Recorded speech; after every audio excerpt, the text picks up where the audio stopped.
passionate about Never Thirst here, right? That is one of our main goals, fund water wells for third world countries. Okay, so write down, what are their goals? What have they failed at? It's okay to fail, okay, when you're telling stories sometimes. Sometimes I tell some of my most embarrassing failures, and guess what? That's okay. People relate to failures. We all fail in life, and that's where the most beautiful successes come from. So that's another question. What are they passionate about? Like, what drives them? What wakes them up in the morning? What gets them going? Write out those passions. So those are some basic questions. I highly suggest you make a bullet point of each one of those questions, evolve from those questions, and then answer those questions. Your answers are going to be different from everyone's. Everyone has different passions. Everyone has, someone started sharing their screen. Oh, someone did. I love it. What is this? This is awesome. Adam, I love it. Look at this. He's got, sorry. Oh, are you there, Adam? You're prepared. So I didn't mean to interrupt. I didn't realize that. I'll tell you afterwards. It's for you.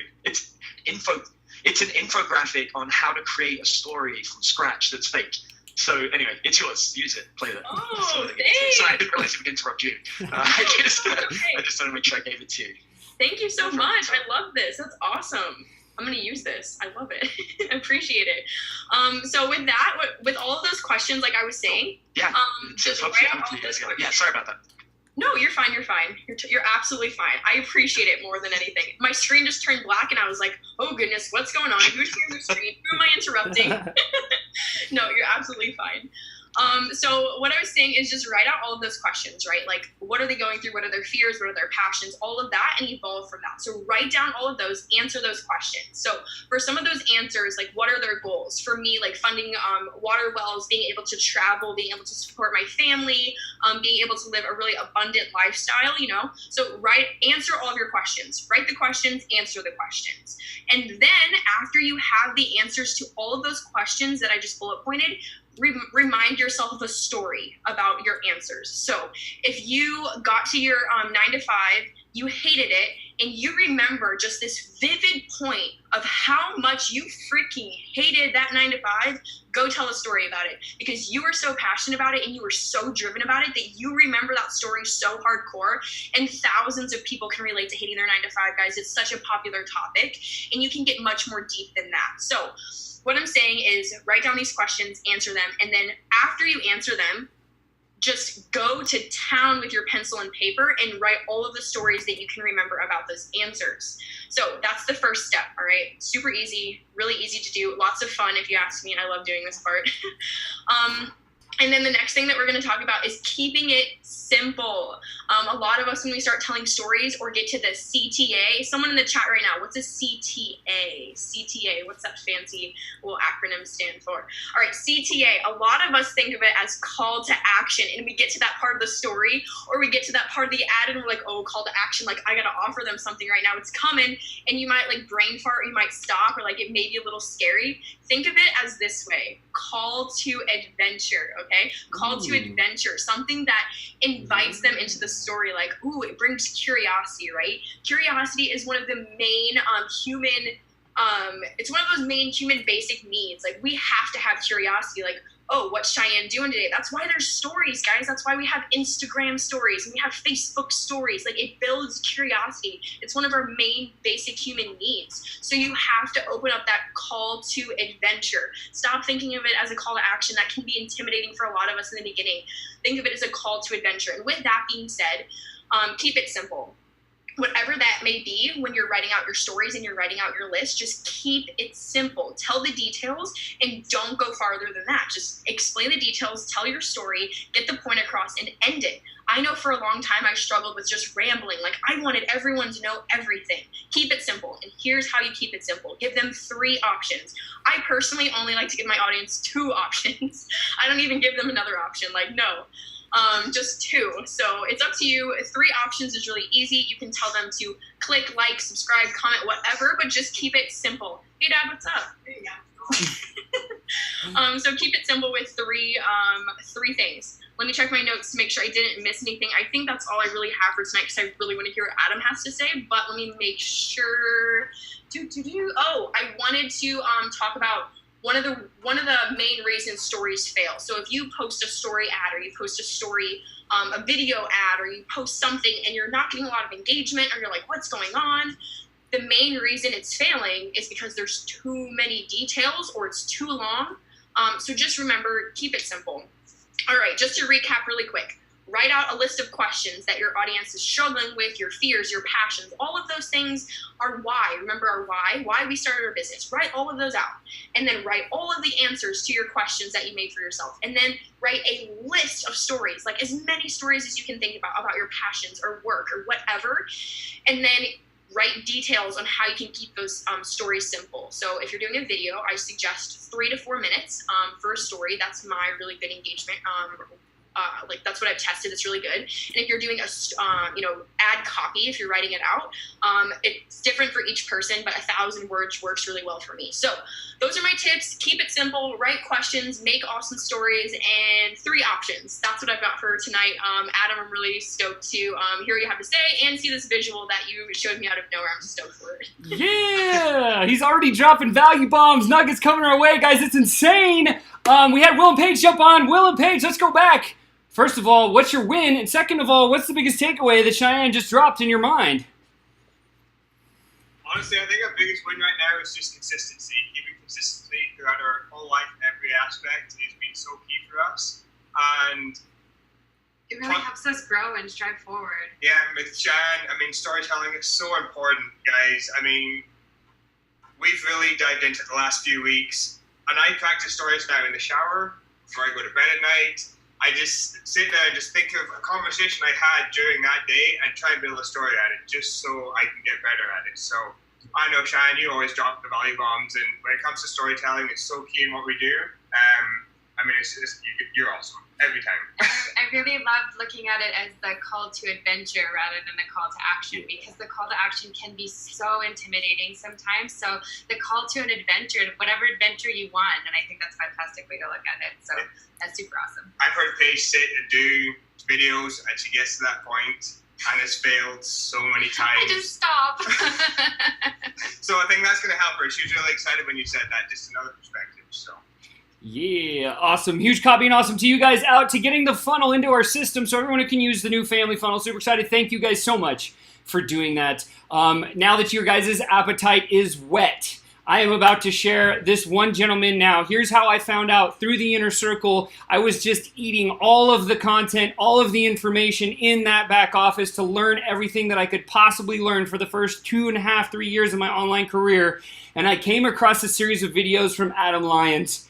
And my mind blew up 17 ways from Sunday. Look, this guy knows his stuff, right? The way that he got into the ClickFunnels organization and he impressed Russell and Dave Woodward was out of this world. If he wants to tell that story, he can. I'm going to let him do his thing with his thunder and lightning bolts that he whizzes around. But check this out, guys. He's got 3 things that he's doing, right? So he's got a positive thinking, mental wellness, and life hack brand called The Psychology Hacker. He's on YouTube. He gets crazy amounts of views, crazy amounts of everything that's going on. It's just awesome. Effective tips to have you feeling on top of the world. Learning to get rid of all the negative thoughts, like all this stuff. Like, this dude is a psychology master. Secondly, he's got something called Nights at the Game Table, which is a tabletop gaming brand, which I'm super excited to hear more about. I don't know anything about it, really. That's the only one I don't know. And then his third business is called Ask the Dating Coach. And I personally have just fell in love with this series that he put out there. And again, I think they're 3 separate businesses. I'm not quite sure. But like, this is how you communicate effectively. You can sexually attract your dream partner, and you can become more attractive yourself simply by the advice that he gives through his channels. And it is just so epic to have him on the show. Like, look, guys, I'm telling you what. Get your pens and papers ready, because Adam Lyons is in the house, and he's going to share all about viral framework tonight. I'm so excited. I've got a ton of questions I'm going to blast through Adam here. And Adam, thank you for being here, man. How's it going today? Hey, it's good. Thank you so much for having me. You guys have so much energy. I love it. I always feel like I'm the most energetic in the room, but it's not today, and I love that. I'm going to start by apologizing to Cheyenne. Oh my God, I did not mean to interrupt you mid-flow. It's terrible. But years ago, I became obsessed with storytelling as well. And when I realized that it was such a powerful tool for human interaction, nothing to do with sales, just for human interaction. And I wanted to create stories. And at the time, I was creating a TV show for the Discovery Channel called Scam School. You can find it. You go on YouTube, type in Scam School. It's not what it sounds like. It's a guy that convinces people to buy him free beers by playing magic tricks on them. That's what the show's about. Great show. I produced it for many years. Awesome show. I'm glad you love my shirt, Cassandra. Thank you. This is my psychology hack shirt. And so, long story short, I wanted to learn about story writing, and so I became obsessed with learning the hero's journey, which is a storytelling concept. And the idea is every story is based on this. Anyway, I have a problem where if I don't understand something in a simple form, I can't get it. So between you guys and me, basically I'm admitting to being really kind of thick. And so I didn't understand the hero's journey. So I created an infographic for me, not for anyone, for me, so I would understand how to create stories from scratch. And literally that infographic, I actually sent it to you guys via email now, so you can distribute it, use it, whatever you want.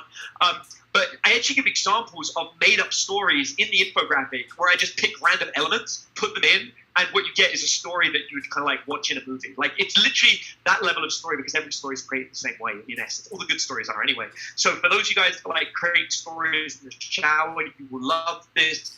You can print it off, laminate it, stick it on the wall, and you're good to go. But yeah, these guys found out about me through ClickFunnels. And the stories, I've got to be honest with you guys, I'm kind of lazy. Like, I am. I don't like working too hard. I love work, but I don't like working hard. I like working smart, and that's like my thing. And so I heard that they were looking for a YouTube expert, and I was like, I'm totally a YouTube expert, but I've got no evidence of it. And so I reached out to Dave, and I was like, hey, I got put in touch with you because you're looking for a YouTube expert, and I'm gonna be honest with you, I'm probably up there with one of the greats. But if you look at my channel, it's really not that impressive. And he's like, what do you mean? I was like, look, I got like 50,000 subscribers. I post rarely. I don't really inconsistent. I don't follow any of the rules that I teach. I was like, but you may have heard of some of the shows that I've worked on. And I started listing Epic Meal Time. And most people have heard of Epic Meal Time. And if you go and you look at Epic Meal Time, you will see a bunch of videos, and I'm in there because I helped Epic Meal Time with their channel. If you look at a channel called Rocket Jump, you go to their early videos, you'll see me in some of those videos. There's a young girl by the name of Lindsay Sterling that became famous for playing the fiddle on Lindsay Sterling How to Sword Fight, and she went on to become a YouTube sensation. And if you go and look at there's a great video online called Dubstep Guns. It's a great music video made by a company called Corridor Digital. If you look at that, you'll see me in their videos. In fact, my son is in a video of theirs called Darth Santa, and my girlfriend as well is in Darth Santa Strikes Back playing Princess Leia. And now I know what you were wondering. No, she still hasn't dressed up like that in the bedroom, so I just get that out of the way. And so the point is, I've been connected to all these huge YouTube channels, like Six Pack Shortcuts, their very first viral video. Guess who made it? This guy. So I've got a lot of experience, but I just don't do it on my own stuff. And I know what you're thinking. You're thinking, why don't you do it on your own stuff, Adam? And it's because I've got 4 kids, guys. And so, I like spending time with my children. And I make great money anyway. I love that little ClickFunnels plaque you've got. I've got one of those as well. And I've got it without working hard on my YouTube channel. But I wanted to prove to Dave and to Russell that I am the man. And I was like, here's what I'll do. It's Friday. I'll start a YouTube channel today. And if I can impress you by Monday with how successful my YouTube channel is in like a weekend, you guys pick me. And they were like, sure, you start a YouTube channel from scratch. How much are you going to spend on ads? I was like, 0 ad spend. I will spend no dollars. And they're like, all right, well, you're going to mail to your mailing list. I was like, I'll pick it in a completely different industry. So I will pick a business in a new industry where I have no mailing list and no ads, and I will just start a YouTube channel. And then on Monday, we'll see how big my YouTube channel is. And they were like, yeah, sure, Adam, go ahead. Do it. So anyway, by Monday, I had 18,000 views on my first video. I was racking up subscribers. And Knights at the Game Table, the brand that you were talking about, that I still running. So what happened was it was an experiment. I just wanted to prove I could make a successful YouTube channel in 48 hours, and I did. And I've kept running it since that day. just because I use it as an experiment. I have a lot of private clients that come work for me to help me fix their business. And my goal is really simple. When I work with you, I want you to earn about 5 times more money than you give me. So, my rates start pretty minimal. They start about $3,000 and they go up to $150,000. But whatever you give me, I want you to get, at least 5 times back. That would be my ideal from working with me. And so when I'm working with these YouTube guys, I have to be able to perform. I have to show them, like, this is how you do it. This is how it works. And so Russell and Dave are like, yeah, come down, show us what you did. That's exactly what we need. We need the beginner YouTube stuff, not what you do once you've got 10,000 subscribers. And so I broke down step by step exactly how anybody can have a successful video promotion system. And I want to talk about video promotion on YouTube, because there is Facebook, there is Instagram, there is LinkedIn, and if you're like me, there's Amazon, because I've got a TV show up on Amazon right now, because by using the techniques I teach, I managed to put one of my shows up on Amazon. So, being on Amazon Video for a Prime Video download is cool. In our industry, the company, this is the board game company, which is the one that I used as the example, the game started in 1978, and there has not been an Amazon TV show until we came along. Because we're the ones, even the company that makes the game have not got an Amazon TV show, but we have. So just to put it out there, this is the power of videos. So it's not just about viral videos, it's about understanding film and how it works and the mechanism that it is. So that's kind of like my story. That's how I've ended up here. But, like I said, I've got 2 other brands as well. I've got Ask the Dating Coach. I officially launched my Ask the Dating Coach YouTube channel probably a couple of months ago. Because I've got a psychology hacker YouTube channel. We used to have a lot of dating stuff in it. But I've decided to start taking Ask the Dating Coach seriously. So I'm at 100 subscribers, yay me, on this tiny little dating YouTube channel. Mark my words. Let's see what happens in 6 months' time and watch how big that thing will be. Because to me, it's not a guess. It's not a gamble. I know what's going to happen. If you guys don't know this, you guys know Social Blade? Do you guys know that? Yeah, so Social Blade's great. My favorite thing about Social Blade is putting in my YouTube channel and somebody who's like a leader in the industry and seeing how long it's going to take me to dominate them. So in Nights at the Game Table, which is where a lot of my energy is, because I like playing board games with my kids, that's the 100% honest truth. It's why I'm putting the most energy into it. That YouTube channel will be the largest in the industry in 3.5 years at current rate of growth. And that assumes that I don't do anything to speed it up. I'm going to do things to speed it up. But right now it's 3.5. But what's great is I go into business meetings. So when we did the Amazon deal, I rocked up and I showed them, this is the industry leader. This is us. And in 3.5 years, we're bigger than them based on current metrics. I was like, so I want you to realize that we came out of nowhere and this company's been around for 10 years. And we will be the industry leader in at least 3.5 based on current metrics, assuming we don't do anything. So that Social Blade, if you're not using it like a tool in negotiation, you're missing a really good marketing trick. So, and I'll use that in almost any business meeting I go. Right now, we're dealing with potential advertisers and we're negotiating deals. We have a company that sponsors the show. And they were considering dropping us for one of our competitors. We just brought Social Blade in.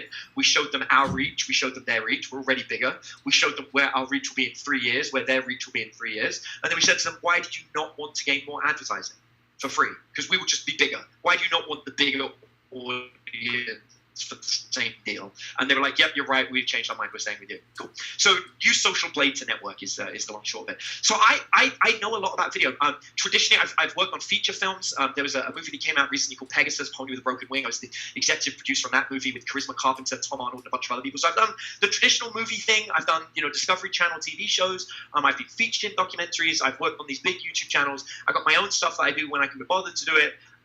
So I'm an open book. I am here. I've donated my evening. If you've got questions, if there's anything specific you want, and that doesn't even count copywriting or marketing or advertising, all this other stuff that we can dabble into. So I'm yours. You tell me what you want, and I'll fire. Ooh, well, that was just a tasty little sample of what you guys are going to get. I'm so excited, Adam. Thank you for sharing that backstory. That's epic. Guys, if you have questions for the one guy who can tell you how to blow up a YouTube channel, write him in the chat roll. Chris is going to call him out at the end of the show. But first, I want to dive into a few questions.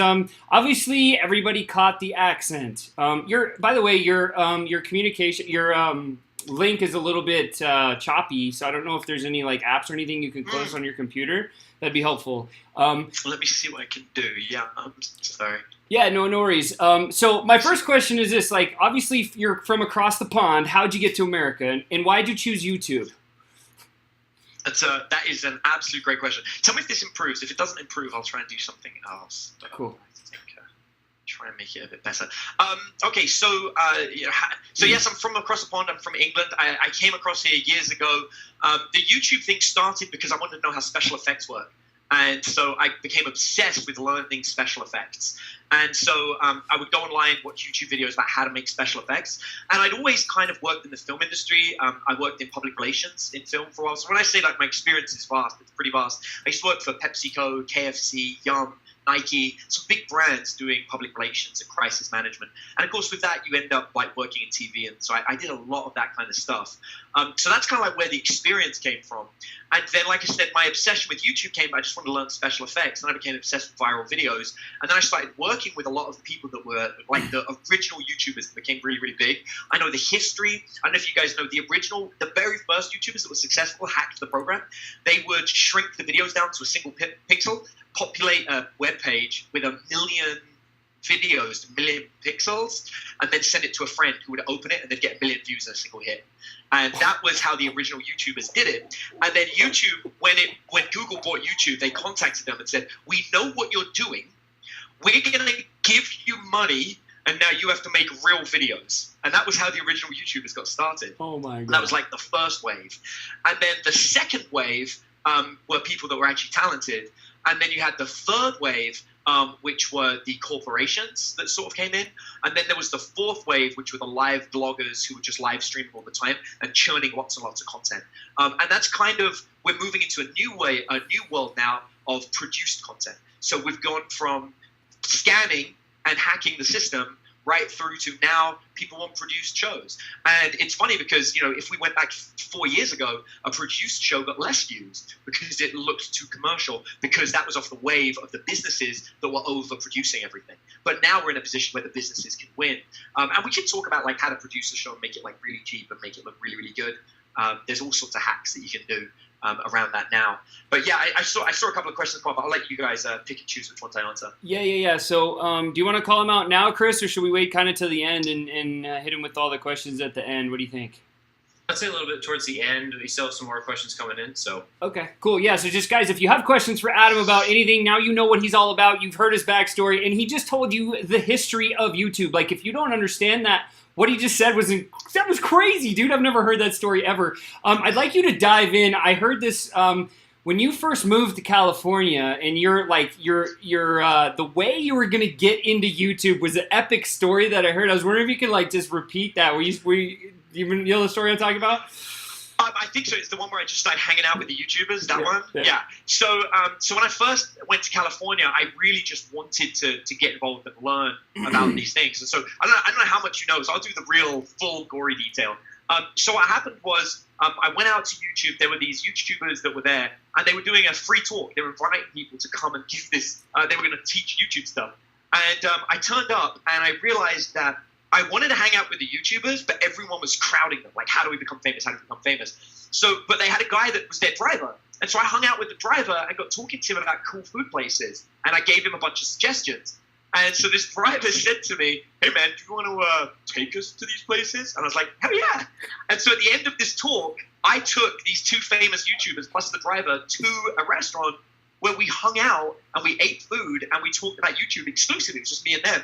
And then I was like, "You guys want to come back to my house and play video games?" And they're like, "Sure." And so we went back to my house. We all sat around playing video games, talking about YouTube. And the next thing you know, these guys like, "Want to be in a YouTube video?" I was like, "Hell yeah, I do." And so I basically packed up my crap, moved, because this wasn't in California, this was in Texas, moved to California and just hung out with them, making videos, learning the system, helping other YouTubers grow, taking what I learned from these original guys and helping them build up. And so that was sort of like the early days. But in those days, it was great because we were, learning about filming on the fly. I was learning more about film technique than I was about the YouTube algorithm. But they knew so much about it. They would like wake up one day and be like, "Hey, we're going to change all the tags in our videos." And they would change all the tags in their videos to some super popular tag. So they would ride this new wave. And YouTube back then would see a change in the algorithm of the videos and assume that meant those videos were current, and they would get new views again. So there was all these little hacks back then that you could do that don't work so well anymore. But there are still things like that you can do. I'll give you some random ones. I'm just going to keep throwing out random things you can try. I'm not going to suggest you do any of them. Like I said, it's better that you do a real consultation. We actually look at what you're doing. But something you can do is take all your really, really not popular videos, delete them off YouTube. And now you've got a really popular video channel with a great average view count because you've only kept the good ones. Then rename the videos and re-upload them as brand new videos. You can extend or shorten the length by adding the front and the back onto them. Like, so you can add a title card so YouTube can't recognize that it's the same video. And now with a better thumbnail and a better keyword, that video might perform better and your average view goes up. And if your average view on your channel goes up, YouTube thinks you're a good channel and then it starts giving you free organic views. So that's a great thing you can do with old content if it's not doing very well. Just delete it and re-upload it. So. Woo! Guys, that's a mega hack. That's worth it the whole night already. Just loving it. By the way, I want you to dive back into your backstory. You're a fencing champion. Like, talk about that for a minute. Like, what's that all about? Yeah, so okay, so when I was younger, in English school, you have a choice of what sport you want to do, and it was like soccer or football, as we call it, which makes sense because the ball you kick it with your foot, and it makes sense. And then you have rugby, which is like American football but without armor. And you can do basketball, which is for really tall people. And then there was fencing, which is like the reject sport. And I was like, I'm going to do fencing because everything else sucks, and I want to be like the Three Musketeers. So I joined fencing. And yeah, so I became a fencer. I became obsessed with it. It was like the only thing I was good at.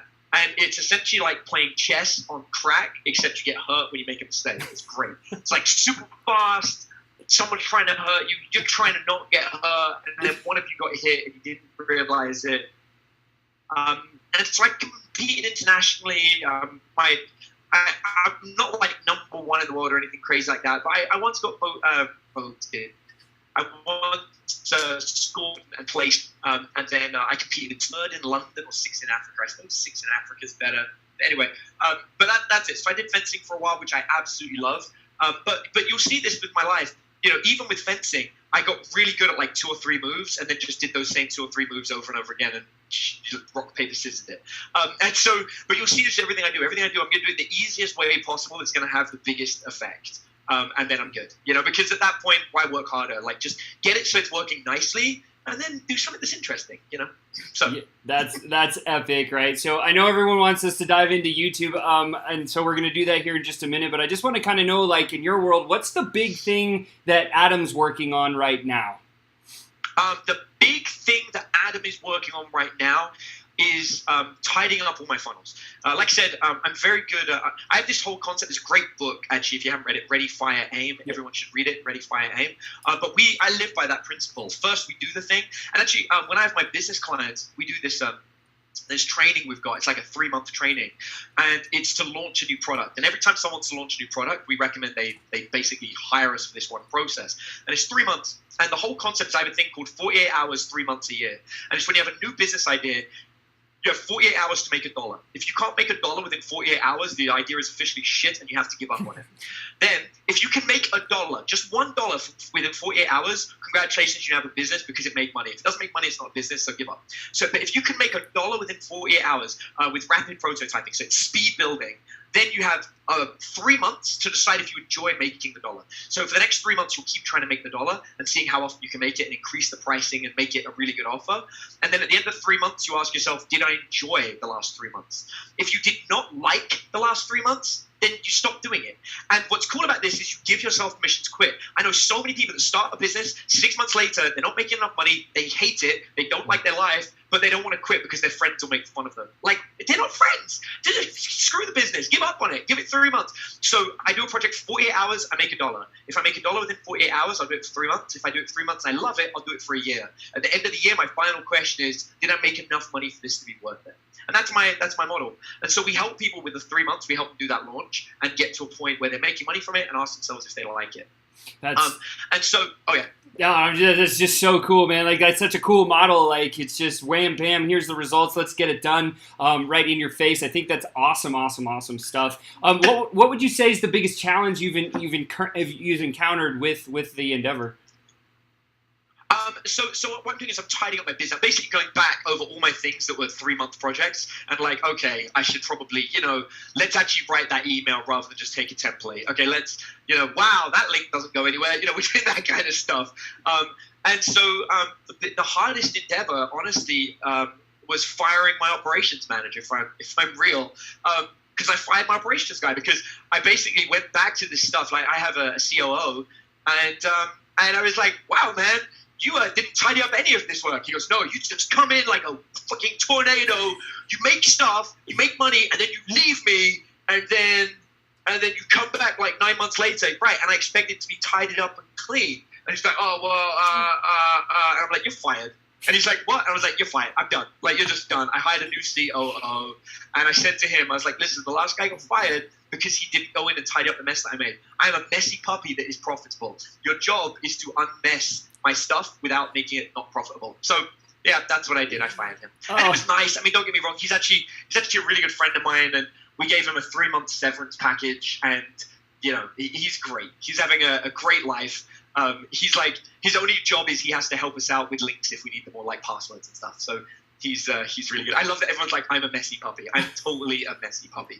But that's the point. That's what entrepreneurs are, right? We are the messy puppies. That's the point. We're messy puppies, and we need parents that can come and tidy up the stuff that we've done.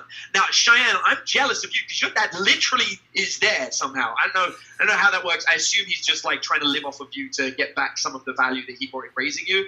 And I like that, you know, you're like, Dad, you got to tidy up all my shit. I'm busy right now. I'm in a podcast and I'm badass. I love that. It's awesome. Mad respect. Anyway. Okay. Oh, it's so good, man. So good. Love it, love it, love it. All right. Since you're a master of communication, without a doubt, like your dating inner psychology stuff is like off the chain, just super good. First of all, how'd you get so good at mastering communication?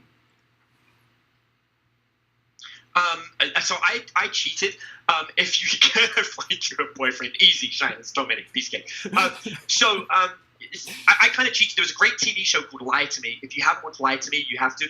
Brooke, we should watch Lie to Me together. It's a great show. I'm sorry, I was talking to my girlfriend. She's in the background. Lie to Me is a great show. I got like halfway through it. I watched it in Africa with my brother. And my brother was like, this is the best show ever. And it really is. And then I stopped watching it for no reason whatsoever. But in Lie to Me, the guy basically analyzes body language. I did this for a while. I was actually on CNN with Dr. Drew analyzing people in courtrooms, predicting whether they were guilty or not based on the way that they stood and do stuff. So I love Diana's like, I love that show, right? So that show is based on a real guy. His name's Dr. Paul Ekman, who specializes in micro-expressions and analyzing them. But one of the things that comes out of that show is people that have abusive families tend to be very good at reading people in communication.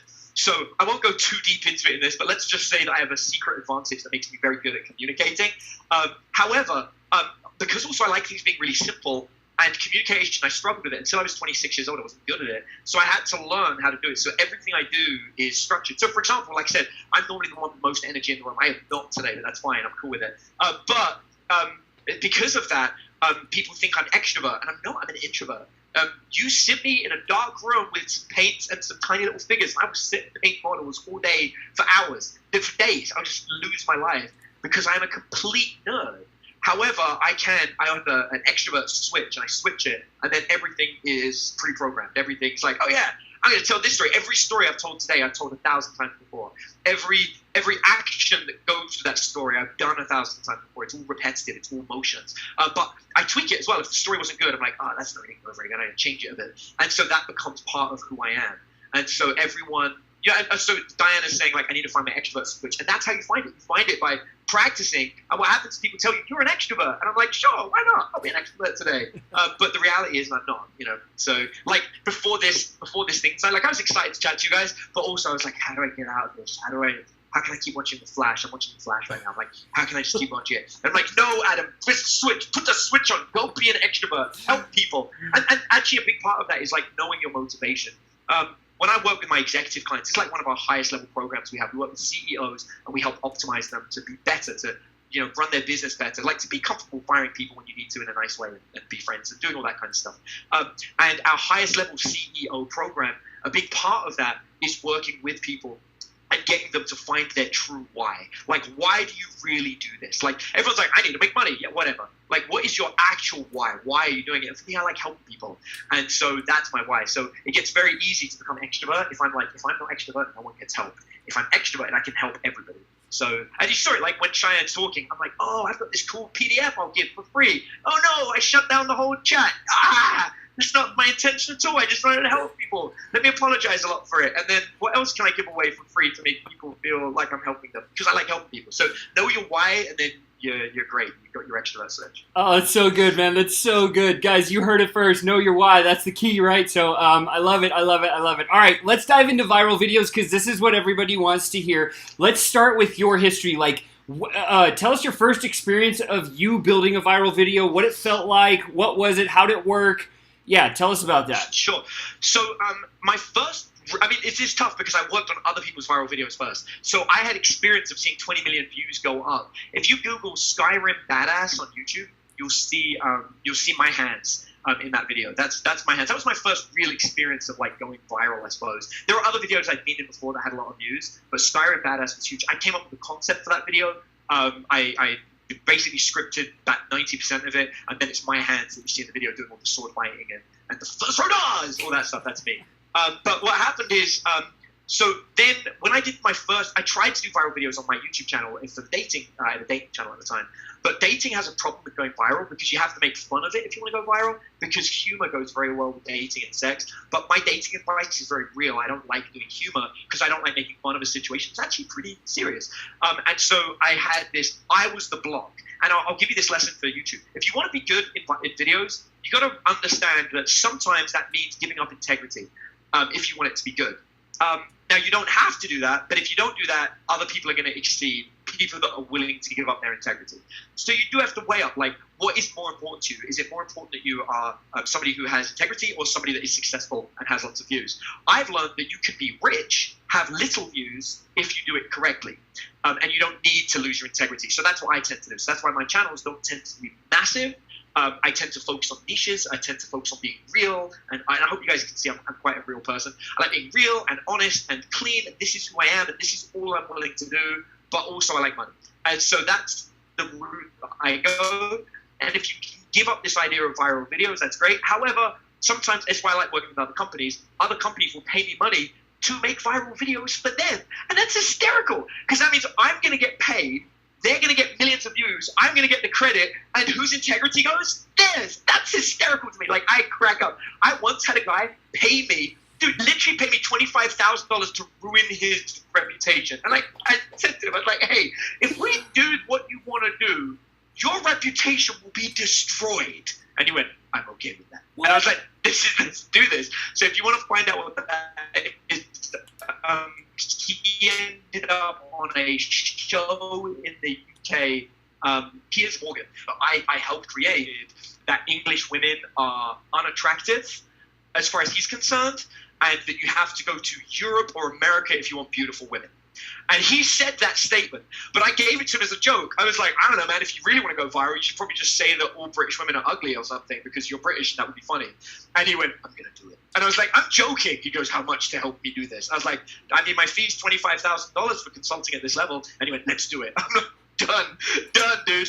And so, yeah, I got paid to help ruin his reputation.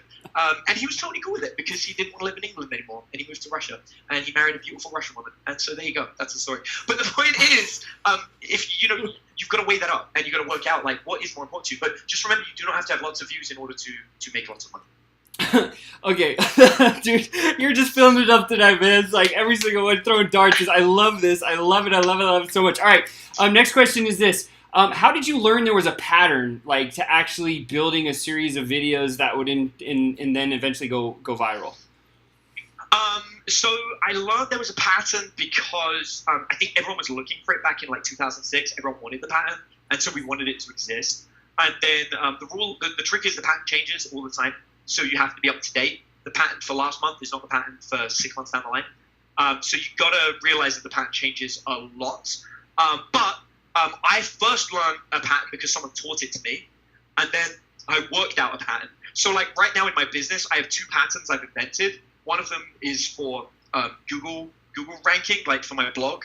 That's a pattern that I wouldn't take 100% credit for it. One of my mentors gave me like a tip, and then I followed it through, altered it a bit, and it worked. And then I have a pattern for my relevancy 10 Facebook ads, and that is definitely like top secret. Like, I don't know if you guys know Ryan Levesque. He wrote a book called Ask, and then he just released a book called Choose. He's a good friend of mine, and I told him that I take inspiration, right? It's a nice way of saying stealing. But I took inspiration from his work, and I told him about it. I was like, hey, I totally stole your concept, but improved it, I think. And I told him what I did. He's like, that's brilliant. I'm so gutted I didn't think of it. Wow, you get relevancy 10 ads from that. I was like, yep, and it's totally because of you partly, but also because of me. And here you go. So yeah.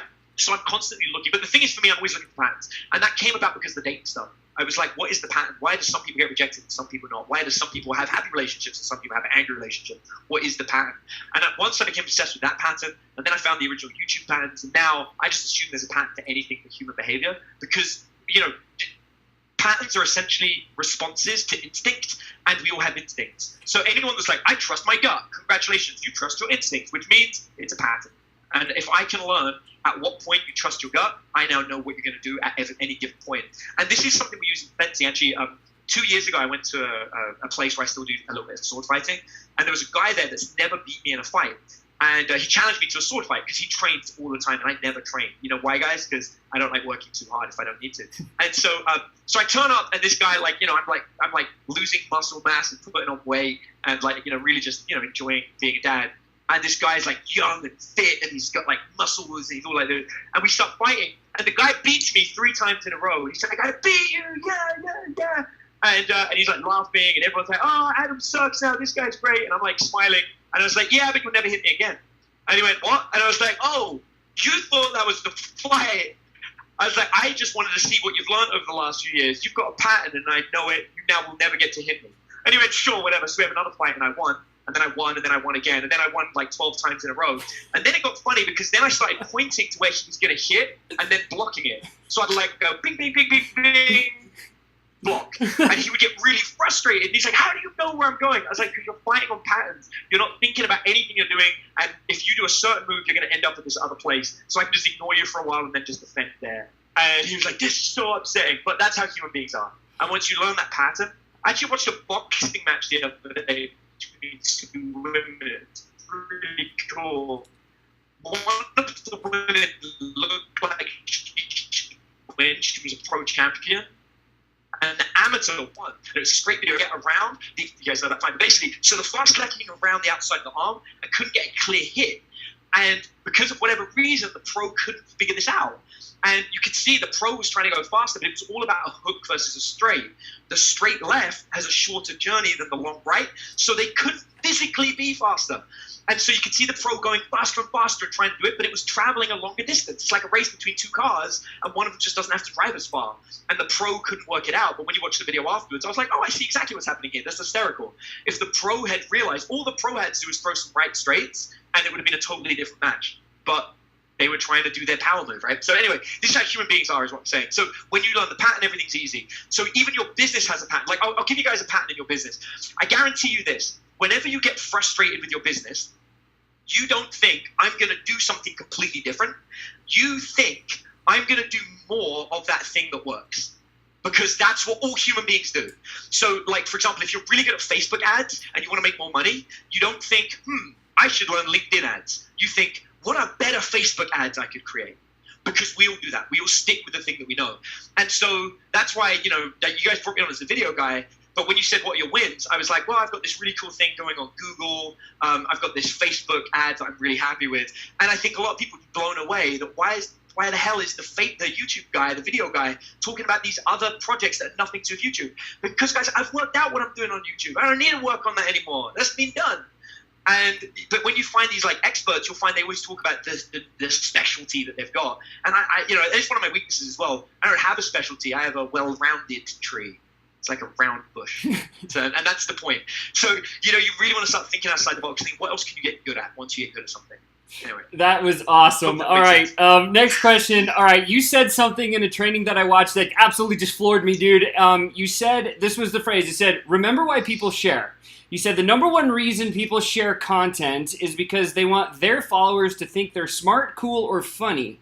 Your content can't just give a juicy secret or solve a problem only. It must also make your followers look good to share it. Could you just go deep on that for a second? Yeah, sure. Actually, and let me again. I like keeping things fresh, so let me make it relevant. Like, I know you guys like stories because I heard that earlier. So they were talking about like making up stories. Actually, the best stories to tell are your audience's stories. No one's gonna share your story really. Like, unless you've overcome something impossible, no one cares. They're gonna share their stories. So actually, on my dating coach channel, you're gonna see the new channel that we just created, or the new video that's coming up. YouTube.com/Ask the Dating Coach. The new video isn't even up yet. I filmed it today. I'm inviting my audience to share with me their dating disasters and then asking a question at the end of it. So my entire channel will be my customers' stories and then me solving them. So when you come to my YouTube channel, you're going to hear someone else's story, not mine. You telling me that person isn't going to share that story and be like, look, I got featured on this channel. Look at this, like they're talking about me.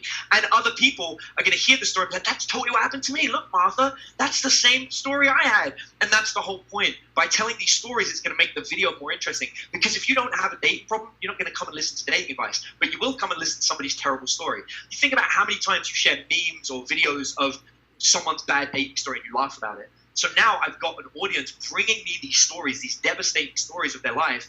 They get free advice, and in return, they're getting, I'm getting that story. I'm getting to be able to talk about it. So understand when you make a video, the first thing you think is, what is something that someone will share? Not what is something that I want to make, not what is something people want to watch. What is something people want to share? And they're going to share it because it makes them look good.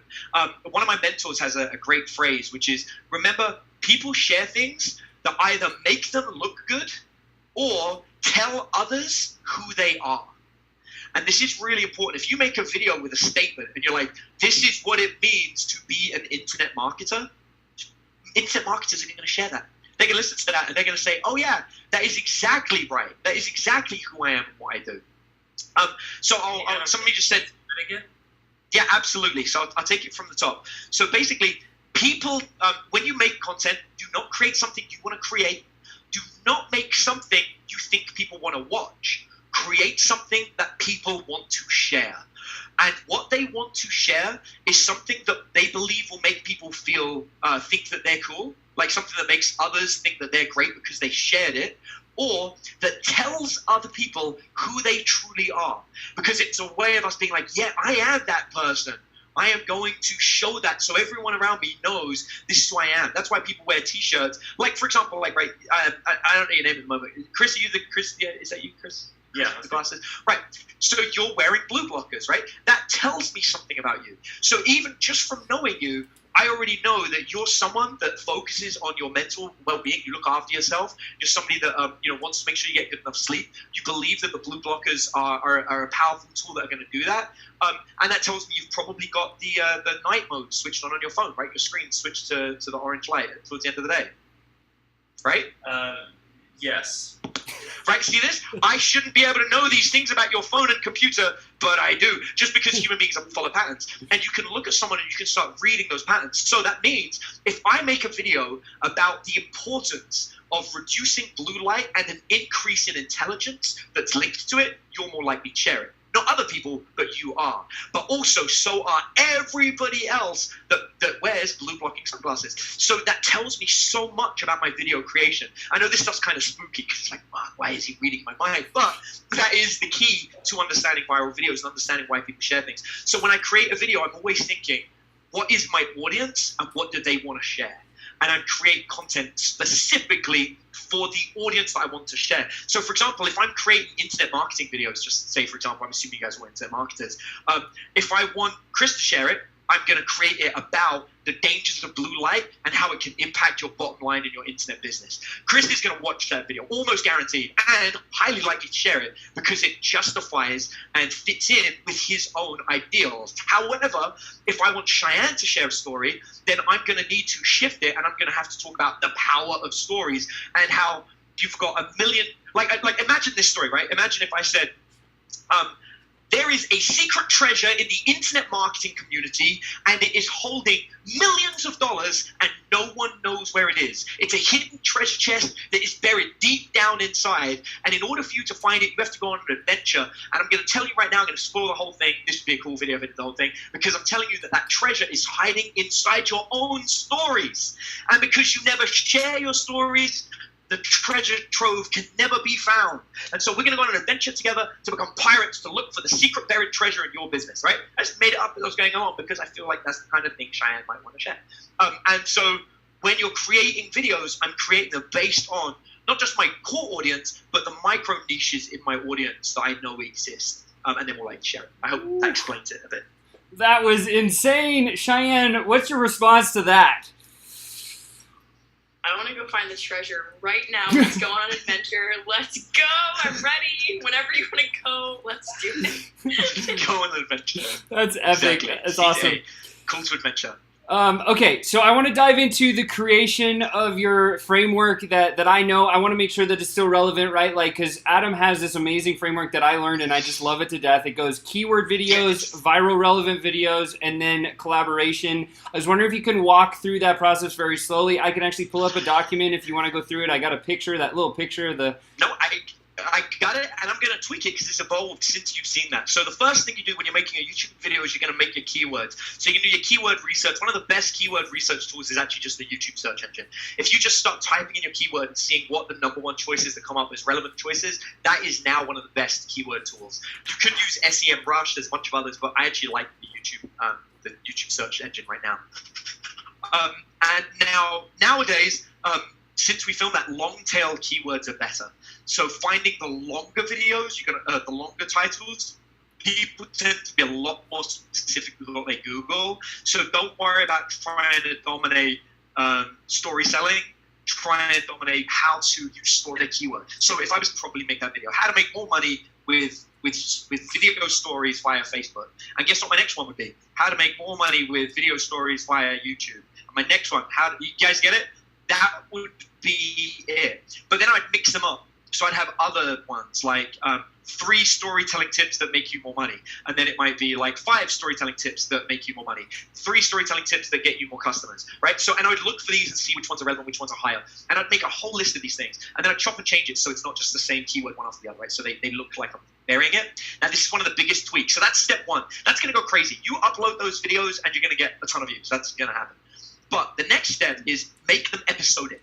So make it so that I upload 1 keyword video, but it's a TV show. It's not just a keyword. We talk about this higher production value now that's valued. So it's better if it is a TV show. So you want to think, what is a TV show that would tie all my keywords together? So you guys have this thing right here. This is kind of like a cool TV show, right? You got guests that come on the show. This is cool. However, what this is missing is it is not the kind of TV show that I would watch on Netflix.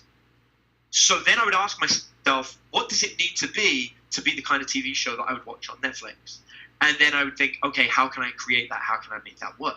So I'll give you guys ideas. Let's brainstorm for a second. So this is what someone paid. This is my power day. It's a $12,000 power day where I sit down with somebody and I actually brainstorm this. So I've never thought about this. So it's going to bear with me. All right. So if I'm just going to make a marketing TV show about business, this is easy. I would do it like Pimp My Ride, except we would pimp your business. And every single episode, so this is so key, right? Remember I said about standing on the shoulders of giants? I just took a TV show that we know is popular, took a concept that we know your audience care about, and I'm going to put the two together. And so I've done this before. I love that. Pimp My Travels. Yeah, perfect. And so what you do is, I would change the name. I probably wouldn't call it Pimp My Ride, but I would steal the concept. And the idea would be, we're going to go into your business over 7 days. And during those 7 days, we're going to transform your business. But here's the kicker, guys. This is how it works, right? Keyword videos, remember this is key. So let's just say you release this every Monday. Let's just say how it is. So video 1 is 3 ways to improve your business using Facebook, right? And then it's like, hey, in today's video, we're going to be sitting with Martha from Martha Stewart's cooking show, and we're going to be helping Martha improve her cooking recipe books or whatever with Facebook. We're going to give her 3 different ways to do it. But before we do that, we're going to look at last week's person that came on board, where we gave them 2 ways to make more money with stories, and we're going to see how we did. See what I did there? I said my keyword. I said I'm going to give it to them, but then I looked back on last week's. Now this is key because that gives me 7 days to turn around the business. So during production, that business now has 7 days to actually implement what I said. They then come on the show and they talk about how great it was, and then I open up the next loop where I give her the tips. And remember, guys, next week we're going to look and see how Martha did. So make sure you don't miss out on that one. And also next week we're going to be teaching the 2 steps everyone needs to make to boost their Google rankings. So make sure you don't miss that. And of course, you'll get to learn who these secret mystery businesses that we're going to be helping. And of course, don't forget that if you want to be featured on our show, then please click down below, give us your contact details so we can sell lots of shit to you. And also, you might be randomly picked to be in the show if we like you and you pay us lots of money. Right? That would be the kind of TV show that I would make. Now, you tell me that internet marketers wouldn't watch that to scream at the show and talk about the tips. And you get a tip in every video. It's keyword tags. I get to see testimonials. Every video is a case study. You kidding me? That's like marketing gold right there. But it's a TV show and it's episodic. I need to watch the next episode to find out what happened in this one, right? There you go. That's what I would do. That is... And I probably should do it because I help people with internet marketing. That's so good, man. Thank you for sharing that. Okay, so that's the keyword videos. Now let's talk about viral relevant content. So we can go through all the different types. I have them. Maybe you obviously know all the different types of videos. Do you want to talk about 1 or 2, like the reply videos, the long tail videos? Like, how does that play now? So your viral videos, you want to do one of these once a month or once a quarter really right now. And all you're doing here, it's real simple. You are looking at something that is relevant in the news or the media, and then you're creating a video that is related to it, or you're responding to somebody else's video that's going viral, or you are sort of piggybacking off of a trend but as fast as possible, or you're going the opposite way from a trend, which is another way. The trend, you do the opposite. Normally I actually, when I'm working with a client, I actually bring up the news the day before and I look into it, but I can't lie, I've been kind of a miss right now. Oh, here we go. There's a video that's going viral right now. It's of an autistic guy at America's Got Talent. Have you guys seen this yet? You will do. This is going viral right now. And it's basically this guy, he's autistic and blind. And then he gets up and he basically, there you go. Yeah, everyone's like, yep, I watched it, I cried. There you go, boom, right? See that? Now imagine if I made a video today where I interviewed that guy. My view count would go through the roof. Or instead of interview, everyone's like, I mean, look at this. Do you see? Look, it's gone viral in the chat, guys. I just said it and it's gone viral. That's what I'm talking about. You guys all went crazy about it. So if I did a video talking about that, imagine Psychology Hacker. What if Psychology Hacker today, again, I should do this, but I won't. If Psychology Hacker today did 3 reasons why, this guy's name, what was it? Kyle, I think it was. 3 reasons why he's so good at the piano. And then we broke down how autistic people have superpowers. Now, what if I took that story and I added my son into it? My son has a genetic disorder that is also a superpower, and I had a whole thing about superpowers and psychology. You guys see this? There you go. Jaylee's like, yeah, I shared it. That's right, because you got hooked on the viral thing. So but the video would have had to be made today. That's the key with these videos. It has to be today.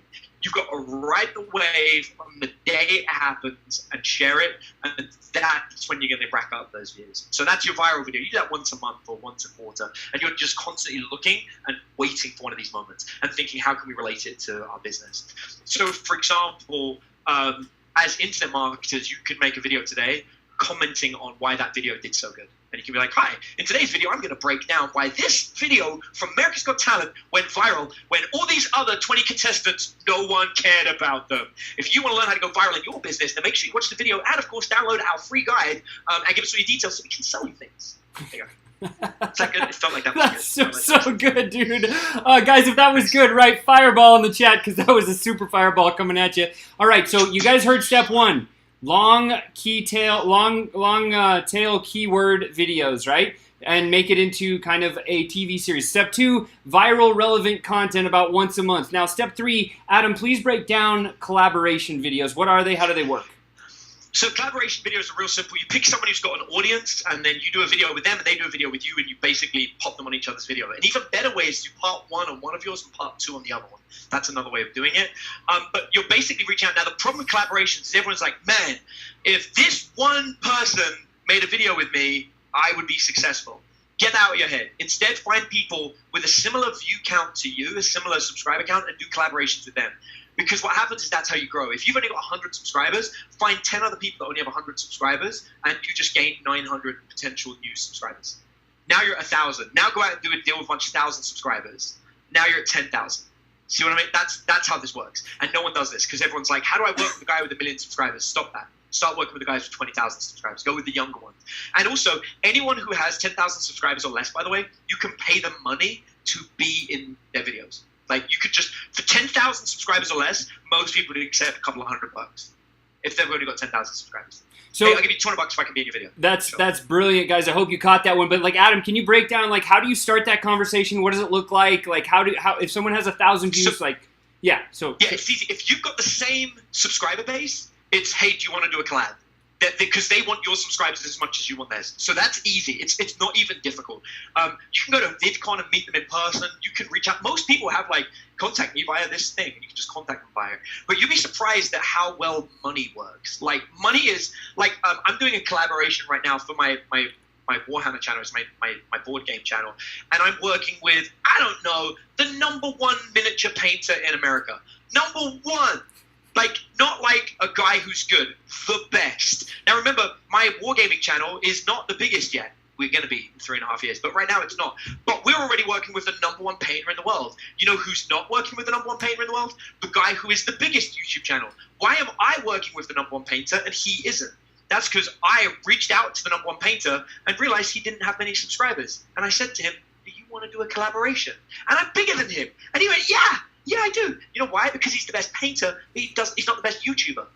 So when I said I will promote your crap, and I will, and then in return I would like you to promote mine, he said, well, I don't really have many YouTubers. And I said, okay, well, how about you come on my channel and give me some tutorials? And do you know how many tutorials he filmed for me? The #1 painter in the world?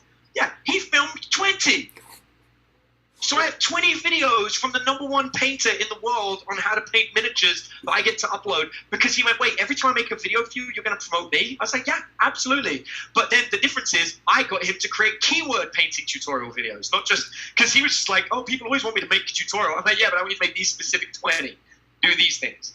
And so I got him to do that. Guess what happened after he appeared on my channel? These other painters turned around and said, I don't kind of want to be on your channel. I was like, great, because I got another 200 keywords that need filming.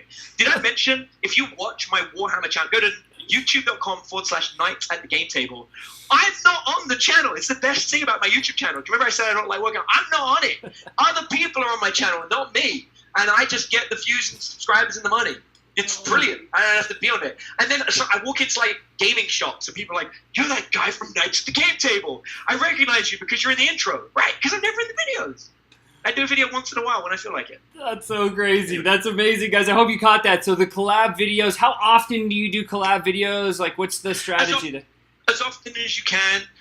Whoever just said there's a board game for Warhammer Noise, there was a board game first. The video game came afterwards.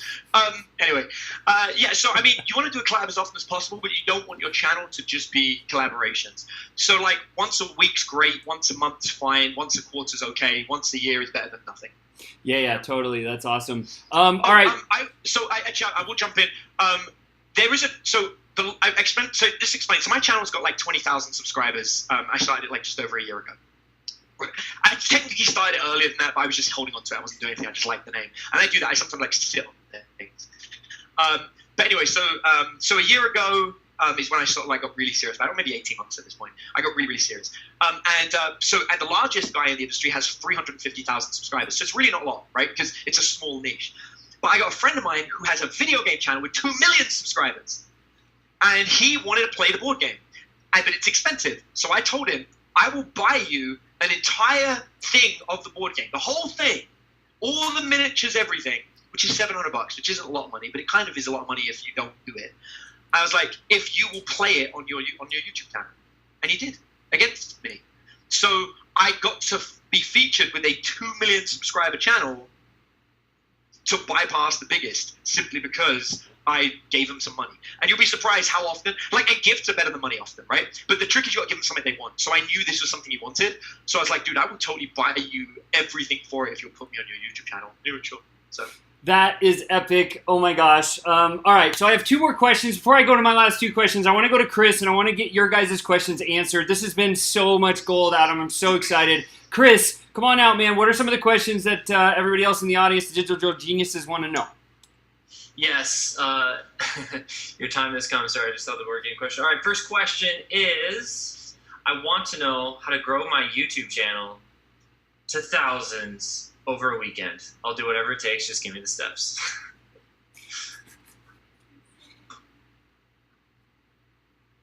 Okay, this doesn't help. Like running some ads will definitely help it. But the fastest way, if you want to so the way we did it was really simple. So I did mention I won't give up integrity, but there are some things that look. I'm honest with who I am, and who I am is someone that grew up on the wrong side of the tracks. Okay, guys. So I'll break rules. All right, like I will break rules. I won't change who I am, but I will break a rule. And so basically, I knew that in this one particular board game, these new rules were going to be released. And I had a friend that hacks things. And so I said to my friend, hack me the new rules in advance. So the reason my channel grew over a weekend is because I didn't publish, I used the rules 2 days before they were actually announced. So I was timely, and that's the key. So you want to, I basically had something no one else had, and I came out with it first. So if, a really cool way of doing this, again, you got to be brave, but you can go to a press conference of someone announcing something and just announce it first. That will always give you views, like crazy amounts of views, right? So a really good thing you can do. Yeah. So actually, someone said go blow up Reddit. Actually, Reddit is almost always where viral sensations start. So you can literally just be following reddit.com/viral, and when something is popular on Reddit within 12 hours, grab that and share it, because that's going to be great. Or do a response video to it. So you're making a response video before the thing's even gone viral, right?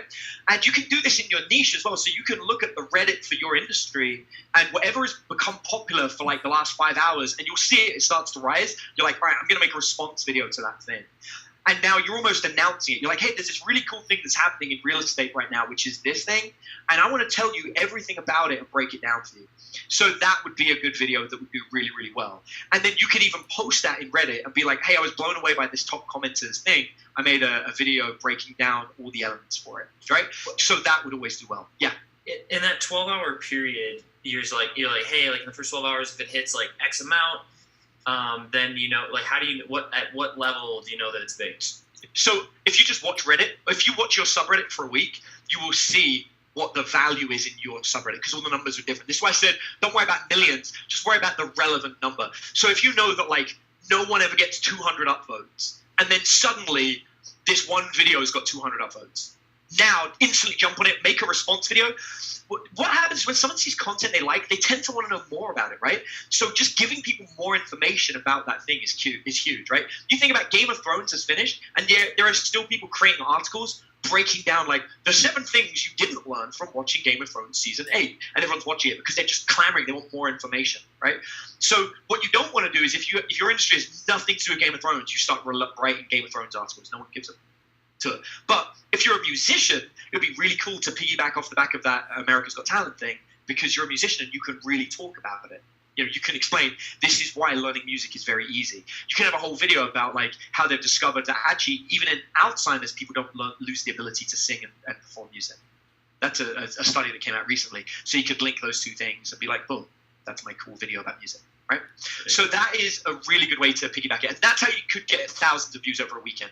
And the key there is you're just going to share it to your Facebook page or your social media, mail it out to your list. You want to give it the best chance and post it up on a Reddit. When we launched our YouTube channel, we basically spammed it in every single relevant Reddit and Facebook group that we could find. And we got banned from 20, but 5 put it up there. And that's where our views came from. It came literally from just spamming a video that people care about. Interesting. Can you still do the update of tags hack? I think you said no, but just to be sure. Yeah, you can't. Actually, I just want to reference what I just said. It was a big point, and I just want to make it really key. You can spam a video into groups, but you can only do it once. You can't spam every video you upload. And the video's got to be something you know they love, and you've got to realize you're going to get banned. Yeah, so someone's like, Facebook does get mad for spamming YouTube links, so we uploaded it to Facebook and YouTube independently. That's another key part. So our Facebook views were high and our YouTube views were high because we put the YouTube in Reddit and in relevant places for YouTube, and Facebook in the Facebook groups. That's very key. You got to be, again, it's all about just being socially aware. Make sure you do it correct. So yes, we did a separate video for Facebook and a separate video for YouTube. The videos are the same length. It's just we uploaded it to 2 separate places. And you're only going to get away with that spam trick once. But we did it because we knew, there are groups waiting for these new rules to come out. And we said, hey, here's a video. We've got the new rules. Boom. That was it. went crazy. I just wanted to make sure. So your next question, what was that again? If you mind reminding me. Oh, yeah. Update of tags hack. Like, does that still work? Yeah, the update of tags hack doesn't, but taking down an underperforming video, changing the thumbnail, changing the title, change the length of the video. If it's the same length, YouTube might know it's the same video. They keep track of stuff like that. YouTube's algorithms get real smart. But if you change the length of the video by like a second or delete a second or whatever, and then change the title, change the thumbnail, re-upload it, it gives it a better chance. One of the best lessons I ever got about video is that, like, think about it. Game of Thrones is like a good example. There's a lot of people that are unhappy with Game of Thrones, right? But we all watched it. Why did we watch it? Because the trailer and the poster were good, and we were hooked on the story. Hooked on the story, trailer and poster are good. So YouTube, the trailer is the thumbnail. The poster is the name of the video. And hooked on the story means they want the information that you're seeding. So no one has seen your video, and they make a decision to watch it. So that means it's not the content of the video that makes people choose to watch it. It's the content that makes them subscribe. It's the content that makes them watch the whole video. But it is not the content that makes them decide to watch it. It's the thumbnail, the headline, and then it's the desire to watch it. So if you have an underperforming video, it's not that the video is shit. It's that the thumbnail and the headline is shit. So take it down, alter it, re-upload it with a better thumbnail and headline. But yeah, this is awesome stuff, man. I appreciate it. Next one is, can you come to Digipalooza and talk to us all weekend? Hey, listen, if you guys want to have me back, I'm down to do it again. This is super fun. I'm super down to help. So if you guys want to have me, reach out. Hey, got everyone in the chat. Does that sound like fun? Does that sound cool? Let them know. All right, while they're doing that, let's go to the next question. What differentiates a viral video from a normal video? A viral video, a lot of people think it's like millions of views. It isn't. A viral video is essentially a video that racks up more shares than your typical videos would. So if I make a video and it only gets 2 shares, 3 shares, 2 shares, 3 shares, then I have a video that has 50 shares, that went viral. All that viral means is that it got shared by more people than normally would. And usually that's because someone shared it and then somebody shared it again who's not part of your audience. And that's all viral means. It's like I gave the infection to this guy, he gave the infection to somebody else, right? So that's what it means. So your video must be shareable in order to get that. And that means it's got to be something that people want to identify with, right? So, like if you do, a good one is we just had Memorial Day, right? If you did a Memorial Day announcement, but it wasn't about your company, it was about your industry, and you were talking about why people in your industry honor Memorial Day better than anyone else. People are going to share that. Because they'll be like, I'm in that industry, and I do honor Memorial Day better than anyone else. Look, watch this video. See, this video said I'm better at Memorial Day than you are. Then that's going to do well. That'll go viral. Well, speaking of viral videos, and you've already shared a couple, I'm sure there's more that you know of. What aspects make a viral video or video go viral? Yeah, it really is. It's either because it's topical or because it's controversial to a topic. So, for example, if everyone's talking about hurricane relief, and then you have a video that's like the best way to deal with hurricane relief is to execute people, you're going to be viral. For the wrong reason, but you will be viral. So it's either I'm in the topic or I'm against the topic. These two things will work. Being controversial is key, and for it to be shareable. And the thing that makes it shareable, again, is because people either want to share the story because they are like, this story represents me, or they're sharing the story because they feel that others will like them more after sharing. They'll be like, oh yeah, I love that guy. He shared that really cool thing before anyone else did. Right on. Yeah, so how to start a channel and grow it fast, I think, yeah. So starting a channel is real quick. I mean, start it technically the way that you do it, and I would just upload 20 long-tail keyword videos to start off with, and then I would definitely post them in the relevant Facebook groups, the relevant Reddit channels. Just post, but again, don't post all of them. Just post the ones that make the most sense, right? So, a really good, let's just say that I really wanted to, I don't know, let's just say at a brand, I'm making a brand up that is good at sports mentality, how to be a winner. I would create a video, how to be good at fencing, how to be good at basketball, how to be good at hockey, how to be good at, whatever. And I'd come up with better keywords than that. And then I'd just post one of those in every relevant group. Imagine how big my channel would be straight away, because I get to post my hockey video in every hockey Facebook group and every hockey Reddit. Then I get to take my football video and post it in every this would be crazy. It would be crazy. That channel would grow very fast, very quickly. because it's just got a huge audience. Already going. Yeah, I love. So like, I'm thinking a follow-up question on that is Reddit, Facebook groups. Is there like a good hack for finding like all of the football groups and Just searching. I mean, like, and again, because Facebook wants you to see it, right? So it pops it up. So what niche are you in, man? Just let me just. What niche are you in specifically? we're all internet. We all have like travel's our main one. That's our main demographic. Okay, travel. All right, cool.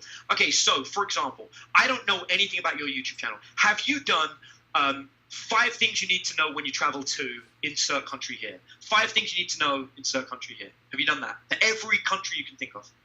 Right. So that would be a great sequence of videos. And then you would post them in the relevant Reddits and Facebook groups for all of those countries.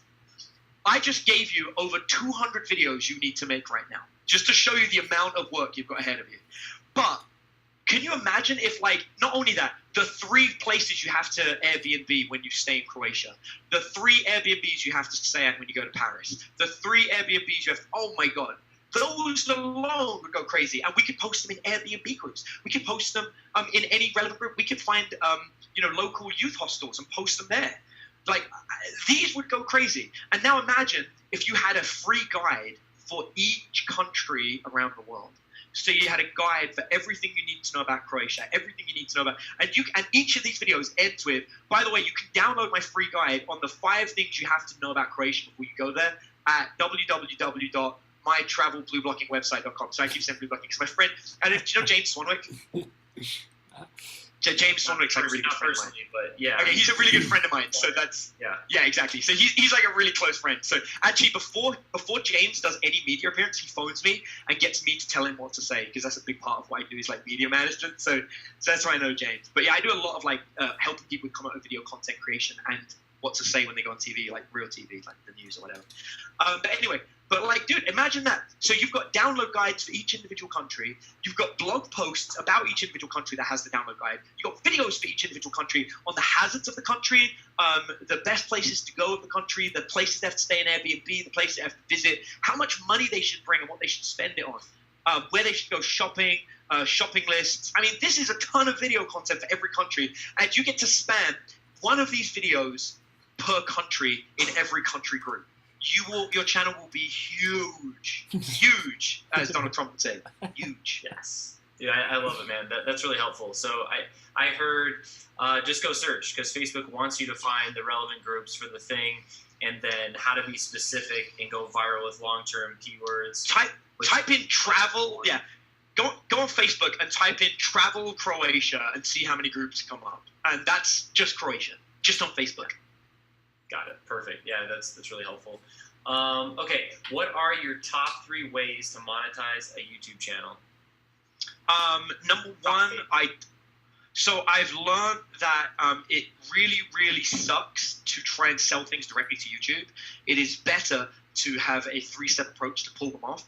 I'm going to assume that you guys know cold, warm, hot when it comes to traffic. I view all YouTube as cold, and I pull them to be warm. And so I offer them free stuff. So I have a whole strategy around this. This is one of my secret sauce things. But this is how I get my relevancy 10 ads for me and all my clients. And what we'll do is we'll use this kind of like secret sauce strategy to ensure that we have a very, very relevant product that people want, and then we give it away completely for free in return for the ability to spam them. And we let them know that. And actually, one of our secret sauce things I'll give you is actually when they get to the landing page, we give them the option to not be spammed. So we're like, hey, download this so we can email you. And then when you go to the page, we go, hey, download this guide. By the way, if you want to just download it and don't want us to email you ever, you just want to take stuff from us because you're that kind of person, that's fine. You can click here and you can just download it. And you know how many people click on that link? None of them. And they opt in because now they want us to email them. And then they open our emails. So what's our open rate? It's terrible. It's like, I don't know, 70%. Who has a 70% open rate? This guy. Right. Because they wanted it. They said, yes, please email me stuff. I will read the emails. Great. Simple bait and switch. We're going to spam you. You don't have to be spammed if you push this button. If you push this button, we're going to spam you, but you got to read the emails. Click. Upfront contract. I love it. Nice little spin kick there. So that's one. So basically, I heard like 3-step process. That's how you like. Now they're opening your emails, and you can begin to upsell them. That's one way you monetize. Like doing advertisements, doing like monetizing a YouTube channel. I know there's multiple ways. What are some of the other ones that you like? So what I do is I just pull off their emails and then I sell them stuff. That is literally it. I get them off, and at that point I've got their email, right? So then I'm just going to sell them by email marketing. Or we have a bunch of other things. Like I said, this is kind of like the secret sauce. This is kind of like where we get into like a lot of our stuff. But like to not give it away too bluntly, we have indoctrination sequences. One of the things that we did that's really cool is our email sequence takes our top 10 best YouTube videos that they probably haven't watched because they're older, and they get sent them for the next 10 days. So we know our YouTubers like watching our YouTube, but new subscribers obviously are joining later, so they probably haven't seen the very early YouTube videos. So we found our top 10 performing YouTube videos they haven't sent, and our email sequence is those 10 videos, one after the other. But in each email, I tell them, hey, tomorrow I'm going to show you, like, so the first one's like, hey, I want to show you my personal favorite video. This has the highest views on our channel. You may not have seen it yet. We uploaded it a year ago. Here it is. By the way, tomorrow I'm going to send you a video. So make sure you watch those for our YouTube channel, and we're giving them our top 10 YouTube videos. By the time they finish the 10th, they're a huge fan of the show, and then we ask them to support the show by buying. And this is the key thing, right? This is why you make it a show, because then we say to them, would you support the show and allow us to send you this gift? So they don't realize they're buying the gift because they think they're supporting the show and it's a free gift. They're not. They're buying the gift. Yeah. Do you use like Patreon for that, or? No, we actually don't use Patreon. We literally sell. So like we used to sell a dice tray because we're rolling dice, right? So we'd sell a dice tray. But we told them the dice tray was a free gift if they gave us $100 per year, every year. And that was so they'd be like, yeah, I want that free gift. Oh, guess what? We make the dice tray appear in every episode. So they've watched this freaking thing for 11 episodes. The one that they first watched, assume they've watched none others. Then 10 of seeing this dice tray, and now they've seen, and we're like, can't buy the dice tray. We don't sell it. You can't buy it. Sorry, it's the only one we've got. And then we say, oh, by the way, I'll give you one of the dice trays for free if you support the show for $100 a year. I can see people are commenting about Twitch. We've purposely not done Twitch. A lot of our competitors are doing Twitch and not doing very well at it. So we have stuck to selling directly because our profit margin, like on Twitch, we might get like $5 subs or whatever, right? We're selling $100 dice tray. Like the money we make from selling dice trays is so much higher, and we can control it with ads. On Twitch, it's a lot harder to control that stuff. So again, we're using a traditional business model. We're not doing the Twitch thing. And we might do it one day. I'm not going to say we won't. It's just we're just not right now because we're profitable doing what we're doing. Like we doubled revenue this week. Doubled revenue for the month. That's yeah, awesome. It's great. A good week for anyone, right? Yeah, it's good. Doubling is good. Keywords, long tail, a big deal, the way to go, niche down. How does that, like, so YouTube channel, how does that relate to podcasts? Because podcasts are very SEO driven, in terms of titles, in terms of the description. Talk to me about that. So podcast is new for me. I've just launched. I'm launching my first podcast, and I'm cheating. So it's really tough. I'm a big fan of like only teach a thing you're an expert in, and I am not an expert in podcasts. And I'm totally cheating. What I'm doing by cheating is I went to a podcast publisher and I showed them my channel and how big it was. And I said to them, I don't know anything about podcasts. Would you pay me money to make a podcast? And they said yes. So I'm getting paid to make one. So it's totally cheating, but this is actually a key part of a lot of my business strategy. This is why I teach like my highest level when I do the one-on-one stuff. It's all about leverage. When you succeed in one area, don't try and then succeed from the ground up. Take your success and drag it across. Just be like, hey, I did this. I'm awesome. It's basically what I call the Michael Jordan approach. Where like he was really good at basketball, so obviously he's going to be good at baseball. Yeah. Not, but it doesn't matter. They let him do it anyway because he was good at basketball. It's the same concept. Get really good at a thing and then just drag it across. I like it. That was the last question. Appreciate it. Boom. No problem, guys. That's amazing. Oh my gosh, that is insane. All right, I got two last questions for you here. Second one actually. Where can our digital geniuses find you on social, follow you, and get more involved with you if they wanted to? Okay, so I thought about like giving you guys like going into my funnel and doing all that. but this is more personal, so I'm going to do something better. I'm going to give you the email in my business, like her actual email address, her real one. And I'm going to invite you guys, if you want to learn more, she's got like free videos that nobody else gets access to that aren't online. She's got like training videos. We have this one video that talks about brain chemistry. We have another video that's like the 7 persuasion techniques that Cialdini forgot to mention in his book because he doesn't mention them all in Influence. And you can get these things for free. All you have to do is email her and ask for them. In response, we're totally going to attempt to sell you on one of our programs. Mostly because we know that, whatever you give us, you're going to get 5x back. So we always try because hey, we like you making more money than you did. But so her email address is Eve, E-V-E, at socialtrainingcompany.com. And you just have to email her and say, hey, Eve, can I please get the free seminar on the persuasion techniques and on the brain chemicals, and she'll know what they are and she'll send them to you. But then talk to her. Like, I would go for a consultation. Like, talk to her, have a free consultation. Why not? Say, and can I get a free consultation? And she'll talk about what we do, and she'll give you guys an idea of an understanding.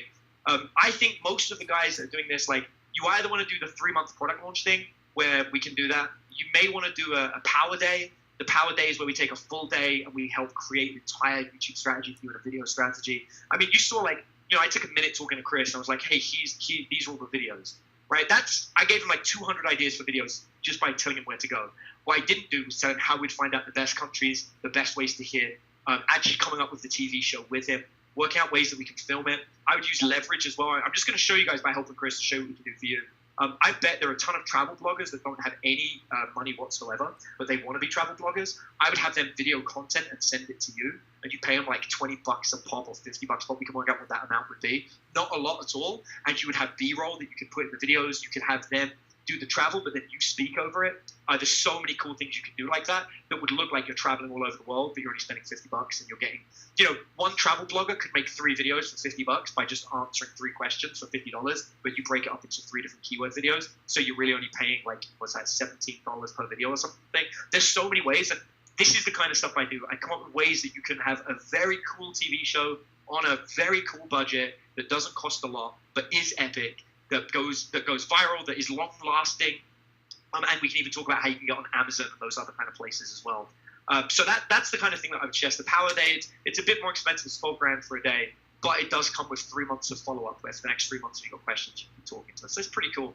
But just email Eve is the summary. That was such a big gift, dude. I am so grateful. I can't even tell you. That's insane. I've got one last question. Before I ask it, though, I want to go to the panel, and I just want to ask, what was your favorite part tonight and why? We usually throw up like a digital golden belt poll. So, Chris, tonight it would be, there it is. You got against Cheyenne or Adam. I don't know who's going to win, but it'll be interesting. Let's go to Will. Will, what was your favorite part and why? Honestly, my favorite part was the fact that I finally met someone else in this part of the world that knows my pain when you're talking about soccer and football. Because it drives me mental that people can't call it football. So I did. I'm from Scotland, so I just, it's been a while since I've been able to talk to someone who feels the same way I do. But, seriously, your YouTube stuff is awesome. I was looking at, all your stuff as you're talking about it, and I know the energy that you bring. I just want to follow you even more, man. So, I know. What do you have? Yeah, it's the same thing. Like you have an addicting personality, and I don't know how many times I've laughed, and I'm like, I subscribed to your YouTube channel already. I'm not excited to meet you guys tonight, but I'm excited to go check it out more. So thank you very much for everything you had to share. Thank you guys. Thank you so much. That's awesome. Let's go over to Cheyenne. What was your favorite part and why? Looking at my notes briefly, I have so many notes from tonight. I think my favorite part, better production. So I lack on that end. I pretty much just take a video on my phone, and I'm like, oh, hey, this is a genius idea. And then I go post it. So I'm like, I need to get a little bit better at this, like B-roll and all that good stuff. So I'm not really that good at it. So actually, let me help you with something while we're doing it. So I don't know if you guys noticed, about halfway through, probably about 20 minutes ago, my lighting changed because I'm using daylight to film it, and then I started fiddling with a button. I was pointing to it. So this is how I do a Zoom call, just to show you like the important ones. It's not perfect, but let me pull this off here. So I'll show you guys. This is my number one. This is my portable film studio. You guys can see it. But I travel with this. It's $20 from Amazon. If you Google, I think it's called ring light iPhone holder, and it literally has an iPhone holder, and it plugs in. But this is the most important feature to it, which I'll show you guys. It has color temperature built in. I learned this from film. The thing that will make your video look fake is getting the wrong color temperature. Actually, for this time of night, this is that color temperature, and so I can change the temperature, and I can change the intensity, so I can make my footage look as good as I want it to for that kind of thing. So there you go. That's what I would recommend for people. Woo! Just gold, nuggets of gold. Chris, what was your favorite part? Oh my gosh. Let's see here. So the first one, I'll go with the first one I looked at. The first one I looked at is the sharing. What is something someone is going to share? You guys know, everyone has listened to me enough, that has listened to me enough knows that I love great questions, because if you ask great questions, you get great answers. And while you're thinking about a video and thinking through the lens of, hey, what is going to be the best video to share? That's awesome. So, and I wrote down the two things that, to focus on that would make people feel that, so they share it more. That's what I got. That's it. That's awesome. My favorite part was the thumbnail, the headline, and the material. That was the whole story, trailer, and content piece was super valuable to me. I love that part. And Adam, here's my last question before we end this thing and jump into your VIP after party. What is the impact you're looking to make on the world? For me, it's really, really simple. I think about this a lot. I get frustrated knowing how many years I wasted not understanding things that could have been explained very simply, and going up to people and asking them for that explanation and not getting it in a way that I can use it. I spend most of my day trying to help people understand things that they think are ununderstandable, things that they think are too complex for them to understand, and I want to give that to them so that they can go out there and use that information. Like I don't have any selfishness over my techniques or my content. I'm careful about which ones I give away for free. If it's like for my business, it's like a key piece. But most of the time I give value because I know that, there's 100 people watching this. If this is done right, that's 100 really cool TV shows out into the world. That's great. Do you know how much impact you guys would have if you actually made, like, a travel show that genuinely gave people tips and advice on where they should be staying, what districts they should stay in and why, and where they should avoid, and the kind of price that a cab should be in case someone's ripping you off? That would change so many lives that could really impact people, and I might have been a factor in that. That right there, that's why I do this. That is awesome. All right, Chris, share the results, and we're going to see who won the Golden Belt this week. Boom! Adam, congratulations. You are the Digital Golden Belt winner this week. Congratulations. You get to wear it for 7 days. I'll be sending you a little package with the Golden Belt via social, so that's super cool. And since you won the show, the last piece is, if you have any piece of advice that you'd like to share with our digital geniuses, please share it now, and then we're going to jump right into your after party. Yeah, absolutely. So I think the best piece of advice I can give absolutely everybody here is don't stop learning. I'm a YouTube expert, and I have mentors in a number of different areas. And one of my mentors is a YouTube expert. I literally have a guy who teaches YouTube, who I am a subscriber, a paying subscriber. I pay $3,000 to his coaching program to learn from him, because I recognize that as good as I am, he has information that I don't have. And I know I have information he doesn't have, but he doesn't get it unless he pays me. But having said that, I like learning. So I just want to show you guys the importance of, I think if there's anything, it's staying humble, and it's realizing that there is nothing wrong with, when you're at the top of your game, still thinking, who else can I learn from? I learned that from fencing, and I still have it now. So I have a YouTube consultant, I have a funnel consultant, I have a business consultant, I have a financial consultant. I have a bunch of different people, and the only consultant I don't have is a relationship consultant, and this is still part of being humble.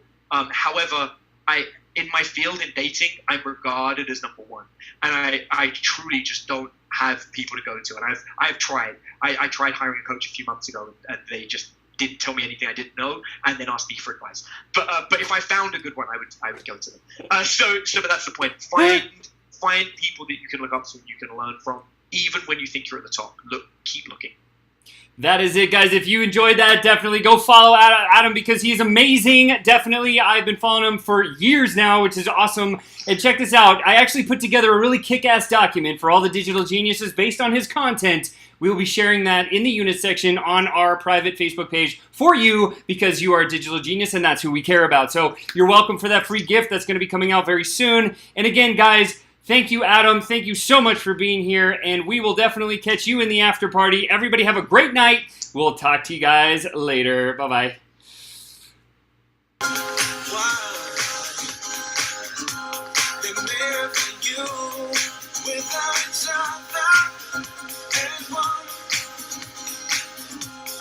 What will we do?